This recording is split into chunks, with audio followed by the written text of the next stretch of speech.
Ketemu lagi di channel Dibacain bersama aku, Mas Gondrong, yang akan menemani aktivitasmu, baik kamu yang sedang bersiap menuju kasur atau yang sudah di kasur menjelang tidur, atau mungkin kamu yang masih jauh dari kasur karena masih harus lembur. Channel ini masih baru banget, dan aku yakin masih banyak kekurangannya. Jadi aku berharap kamu bisa kasih masukan di kolom komentar. Karena aku berharap channel ini bisa jadi solusi buat kamu yang dulu waktu kecil suka dibacain cerita sebelum tidur sama orang tuamu.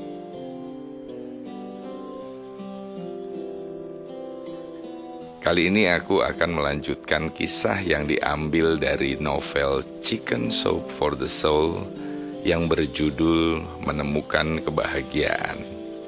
Oke, langsung aja kita buka bukunya.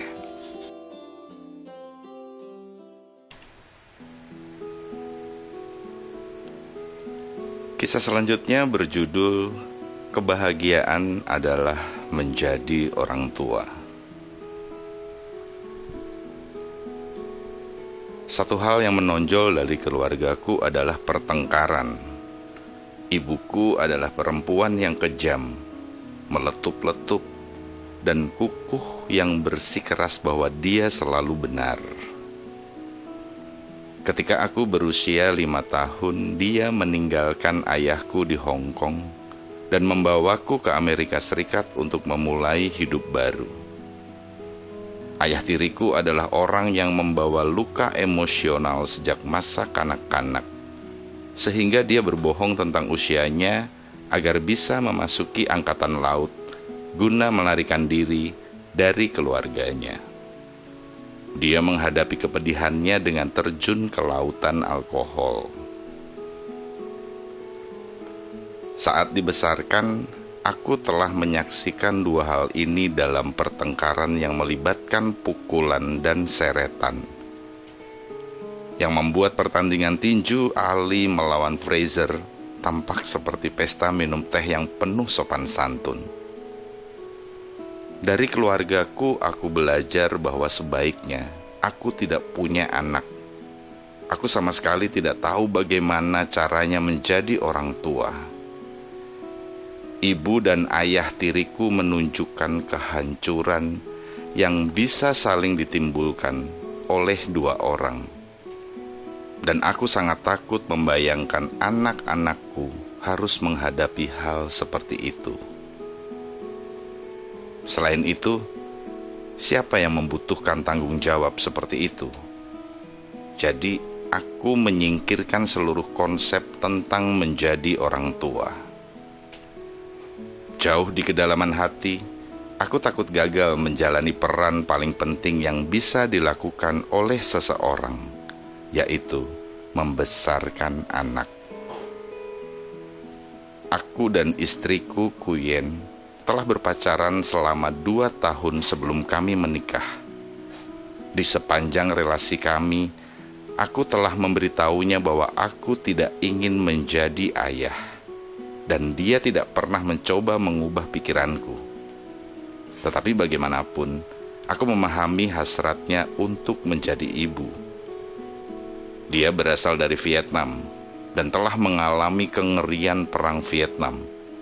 Setelah perang, keluarganya kehilangan rumah, bisnis restoran yang menopang kehidupan mereka, dan semua harta bendanya untuk pemerintah komunis. Yang tersisa hanyalah satu sama lain.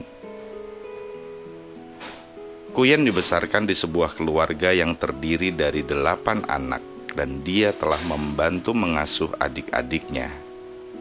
Dia menyukai perannya. Impiannya untuk datang ke Amerika adalah memulai sebuah keluarga agar dia bisa membesarkan anak-anaknya sendiri. Tetapi dia tetap mau menikah denganku, meskipun dia tahu keenggananku untuk menjadi orang tua. Pikiran ini selalu membuatku merasa bersalah. Aku ingat hari ketika hidupku berubah. Aku dan Kuyen menghadiri pesta seorang teman. Di antara para tamu, kebetulan ada pasangan yang membawa seorang bayi laki-laki.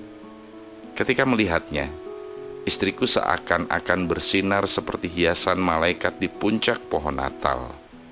Dia meminta untuk menggendong bayi itu, dan kebahagiaan yang luar biasa terpancar begitu nyata dari wajahnya.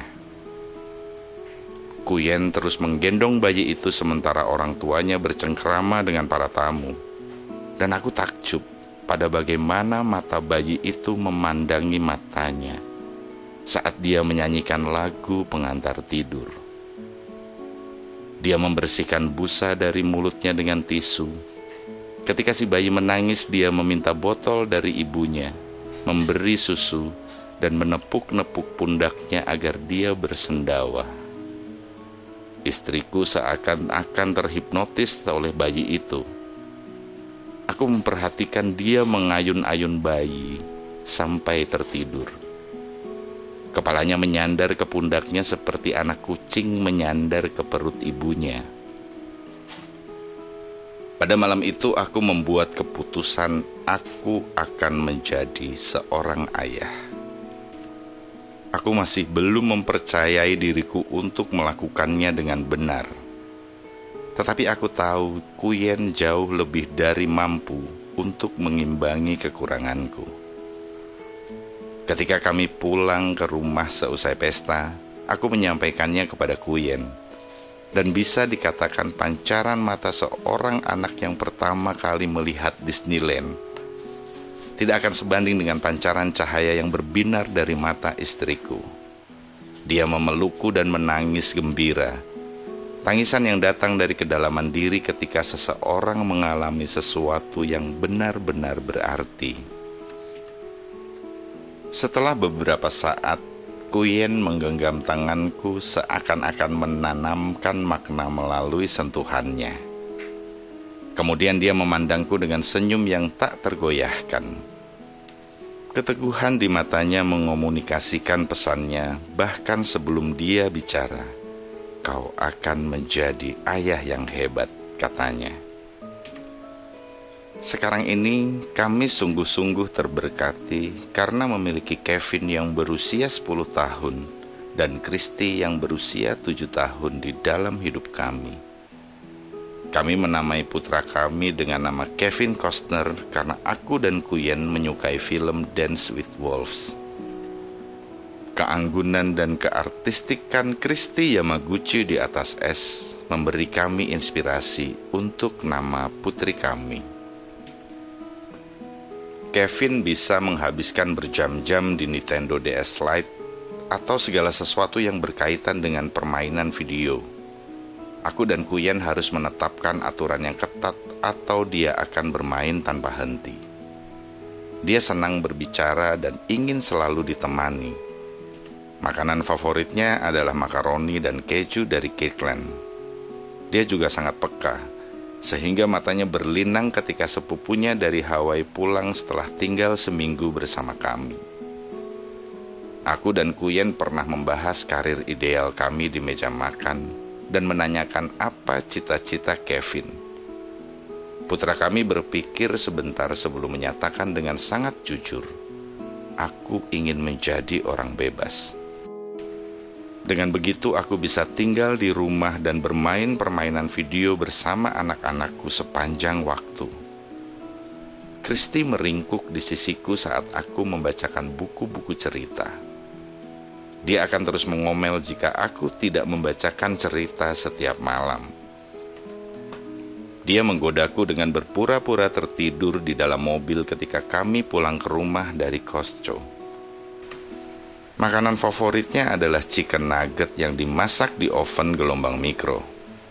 Ketika aku merasa murung, dia merasakannya dan meluangkan waktu bersamaku. Kemurunganku segera menguap. Minggu lalu, Christy bertanya kepadaku, "Daddy, ada hari ayah dan hari ibu. Lalu mengapa kami tidak punya hari anak-anak?" Mungkin masih tidak memadai jika aku mengatakan bahwa anak-anakku adalah semesta bagiku. Singkatnya, mereka memberiku tujuan hidup, dan setiap hari aku bersyukur kepada Tuhan untuk dua hadiah paling berharga yang bisa diterima oleh seorang ayah.